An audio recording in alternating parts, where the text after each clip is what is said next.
running back because I don't have an O-line. He said, you know what, I'm going to build it all at the same time because I got to catch up in my own division.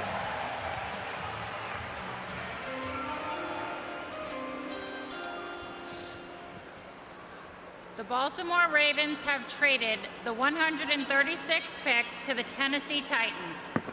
With the 136th pick in the 2025 NFL Draft, the Tennessee Titans select Alec Ayamaner, wide receiver, Stanford. So I'm starting to detect a trend here. 3 straight pass catchers for Cam Ward, and Alec Ayamaner out of Stanford is the most recent one. Yeah, look, I got to see him play 2 years ago again out in Boulder. He went up against Travis Hunter. He dropped his first 2 passes, and then after that, he tortured Travis for the rest of the game, to the point where they took him off of him for a while because he was doing this to him. He used stop block situations.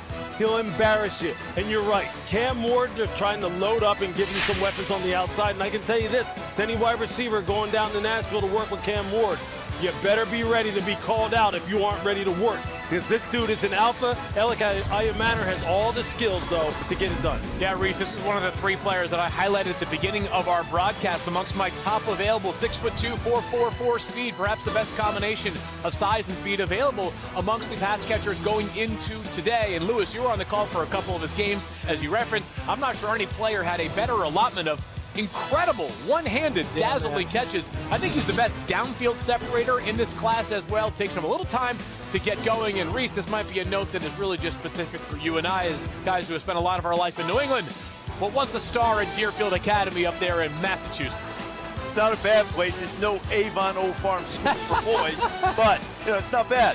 It's not bad. I think there's some Kennedy connections at Deerfield too. Indeed. Back in the day.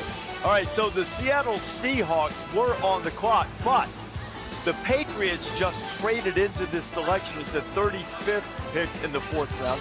So we're into the compensatory selection. So the Mike Vrabel era in New England. They took Will Campbell early, got Travion Henderson, wide receiver Kyle Williams. Speaking of a couple of weapons for their foundational quarterback and Drake May that they got last year.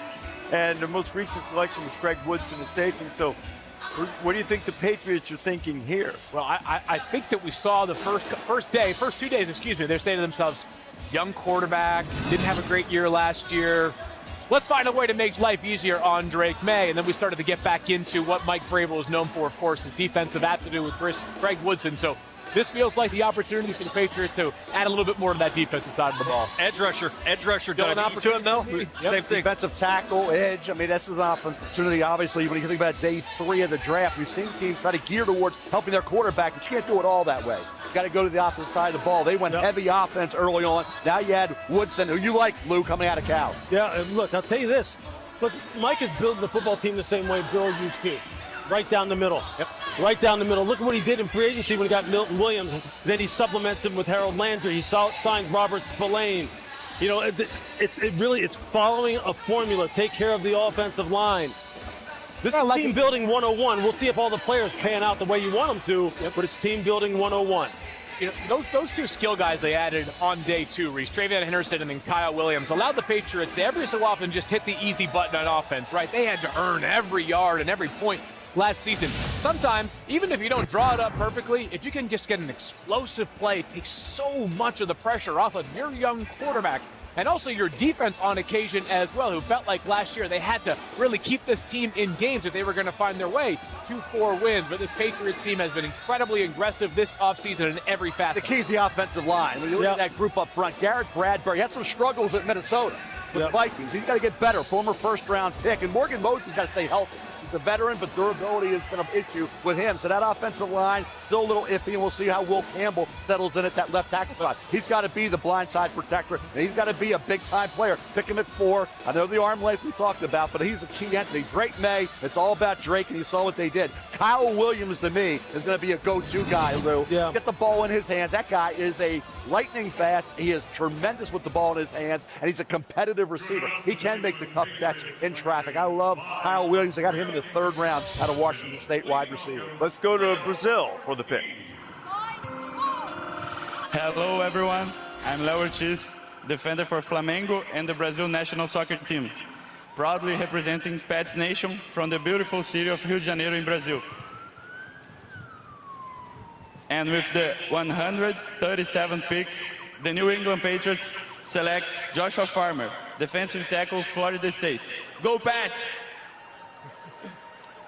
What a story of resilience Joshua Farmer is. He lost his father at the age of 2. At 11 years old, his mother passed away. Continued to pursue, had a great support system around him, got him to Florida State, and now he's the 17th defensive tackle taken in this draft. Speaking of building right in the middle. Yeah, absolutely. Look, he is a prototype, 3-technique defensive tackle at 6'3", 305, long arms, 35-inch arms. He's got 13 sacks over the past 2 years. He's got a real sudden first step, very twitchy body in a short area, and he plays hard, tremendous effort. If you just get him off the ball and get him going upfield, this is what he can do, and that's what Mike Vrabel will have him do. Picture him with Milton Williams on the inside, Harold Landry on the outside, and you see how quickly he's able to beat the offensive guard and then flatten down the line of scrimmage, make TFLs.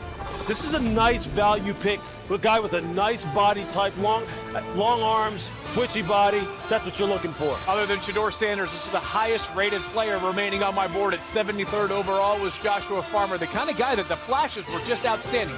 He wanted a little bit more consistently. Let's look at the ecosystem he has now going to in New England. Of course, Milton Williams is going to play an expanded role compared to where he was in Philadelphia. But on top of that, they already have another investment at defensive tackle in Christian Barmore, who they expect a big bounce back year coming back from that health scare he dealt with for much of last season. All of a sudden, they have layers of depth. Recall that while they did spend big money on both Barmore and more recently Milton Williams, Mike Vrabel has always wanted to have a heavy rotation of defensive linemen. Yeah. Those guys are going to earn those stats. Strong hands, Lou. He can put in the pocket. Joshua Farmer, although it's Senior Bowl week, had a nice week of practice. If you've ever seen Mike Vrabel coach defensive linemen or just coach defensive players overall, you'll get every ounce out of Joshua Farmer. And Terrell Williams, who's their new defensive coordinator up there as well, another guy who knows how to tutor defensive linemen. New England's going to be on the rise now. With Josh McDaniels running the offense and all the pieces that they've added on that side too, I promise you physicality will be a point of emphasis for them running the football. And Drake May, he will take off. They will get everything out of him as well. Final pick of the 4th round belongs to the San Francisco 49ers.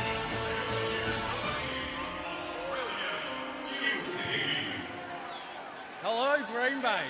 What an amazing place. I just want to say hi to my son Flynn back in Australia. And what an amazing place to be here in Green Bay, where the 49ers and the Packers have had some amazing battles in the past.